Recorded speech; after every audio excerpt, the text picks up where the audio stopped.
छायाज रेसिपीजमध्ये आज आपण गव्हाच्या पिठापासून खूपच चवदार आणि तितकाच पौष्टिक असा नाश्ता बनवतोय, जो तुम्ही झटपट बनवू शकता। तर इथे मी 1 वाटी गव्हाचं पीठ घेतलंय, यामध्ये अर्धी वाटी बेसन घालायचं आहे आणि यानंतर इथे मी 2 चमचे यामध्ये तांदळाचं पीठ घालते।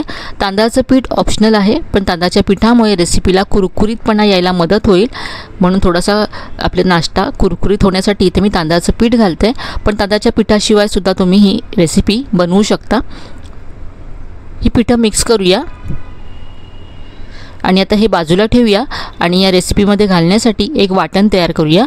तर इथे मिक्सरचं भांडं घेतलंय मी, यामध्ये 1 चमचा धने घालायचे आहेत, अर्धा चमचा जिरं घालायचं आहे, यानंतर अर्धा चमचा ओवा घातलाय।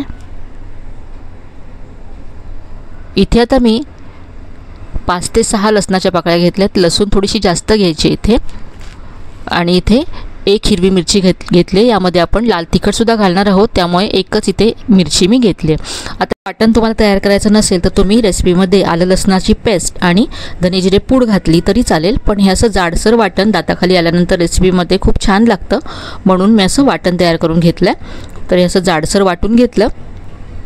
आता हे तयार केलेलं वाटण आपण जे पीठ मिक्स करून ठेवलं आहे त्यामध्ये घालूया।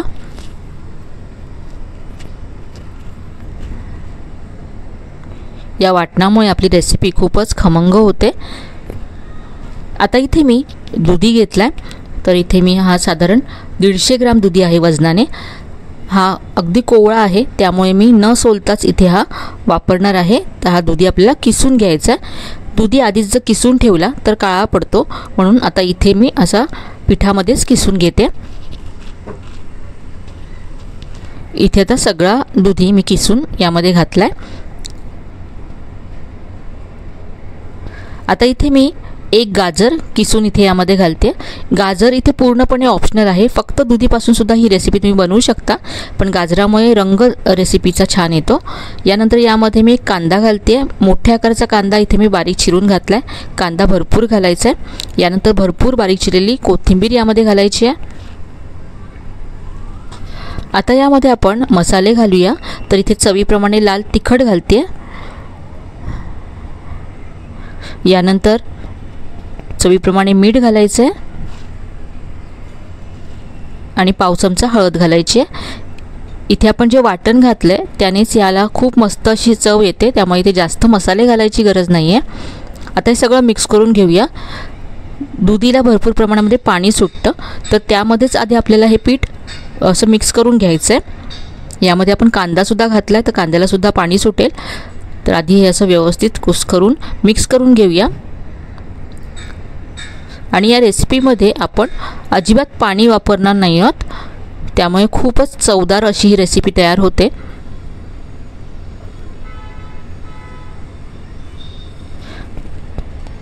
तर हे सगळं व्यवस्थित असं मिक्स केल्यानंतर सुद्धा हे कोरडं आहे, तर यामध्ये आता आपल्याला पाणी वापरायचं नाही आहे।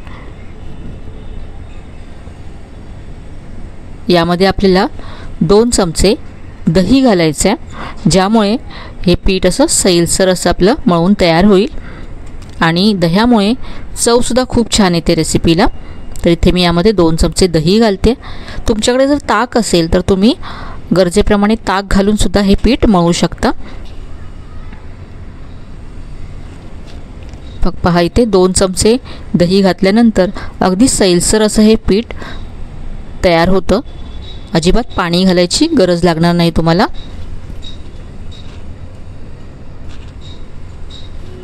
तर याची आज आपण थालीपीठं बनवणार आहोत, जी चवीला अप्रतिम लागतात।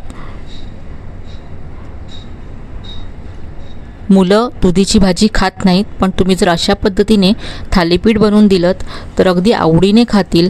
इतकी मस्त ही थालीपीठं होतात आणि कळतसुद्धा नाही की ही तुम्ही दुधीपासून बनवल्यात। आज आपण इथे गव्हाचं पीठ आणि बेसन वापरलं। तुम्हाला हवं असेल तर तुम्ही इथे ज्वारीचं पीठ सुद्धा गव्हाच्या पिठाऐवजी वापरू शकता, किंवा घरात उपलब्ध असलेली मिक्स पिठं वापरून सुद्धा बनवू शकता।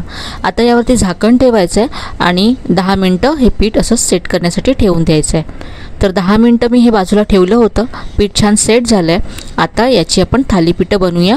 तर इथे मी पोळपाट घेतला आहे, त्यावरती एक ओलं कापड पसरवून घेतलं आहे। पुन्हा यावरती थोडंसं पाणी घालायचं आहे. तुम्हाला जर जमत असेल तर तुम्ही तव्यावरतीच हे थालीपीठ थापून घेऊ शकता. एक गोळा घेतला आहे मी पिठाचा. पीठ थोडंसं सैलसर तयार करायचं म्हणजे व्यवस्थित असं थालीपीठ आपल्याला थापता येतं. हाताला पाणी लावून घ्यायचं आणि असं हे पसरवून घ्यायचं आहे. शक्य तेवढं पातळ थालीपीठ करायचं म्हणजे छान खुसखुशीत असं थालीपीठ तयार होतं. आणि पातळ थापल्यामुळे खाताना कच्चं लागत नाही थालीपीठ.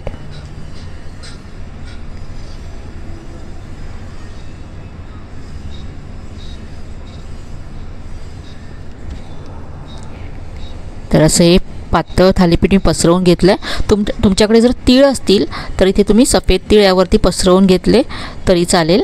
इथे मी आज घालत नाही आहे. याला असे होल करून घ्यायचे तेल सोडण्यासाठी.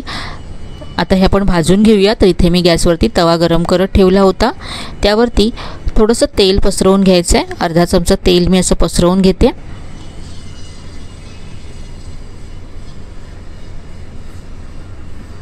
यावरती आता असं कापडासकट थालीपीठ घालायचं आहे आणि कापड अलगद काढून घ्यायचं आहे. जे आपण होल केलेत त्याच्यामध्ये सुद्धा थोडं तेल असं घालून घ्यायचं आहे.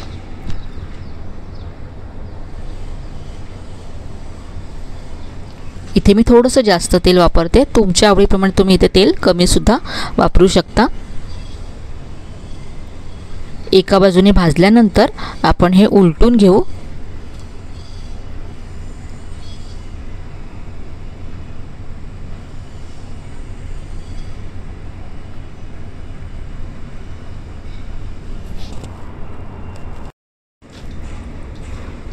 आणि हे दुसऱ्या बाजूने सुद्धा आपल्याला आता खरपूस असं भाजून घ्यायचं आहे.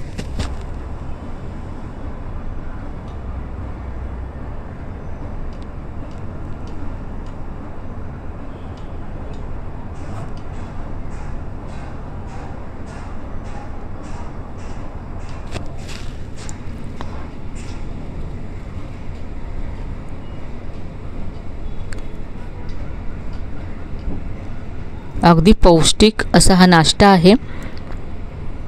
मुलांसाठी तुम्ही टिफिनसाठी बनवू शकता किंवा नाश्त्यासाठी सुद्धा अगदी झटपट हा नाश्ता तयार होईल.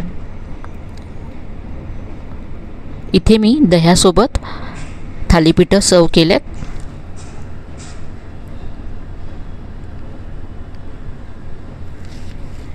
तरी थालीपीठं तुम्ही नक्की करून पहा. तुम्हाला नक्कीच आवडतील. आजची ही रेसिपी तुम्हाला कशी वाटली कमेंटमध्ये कळवायला विसरू नका. रेसिपी आवडली असेल तर व्हिडिओला लाईक करा, शेअर करा. चॅनलला अजून सबस्क्राईब केलं नसेल तर नक्की सबस्क्राईब करा. चला तर मग पुन्हा भेटूया अशा छान छान आणि नवीन नवीन रेसिपीसह. तोपर्यंत धन्यवाद.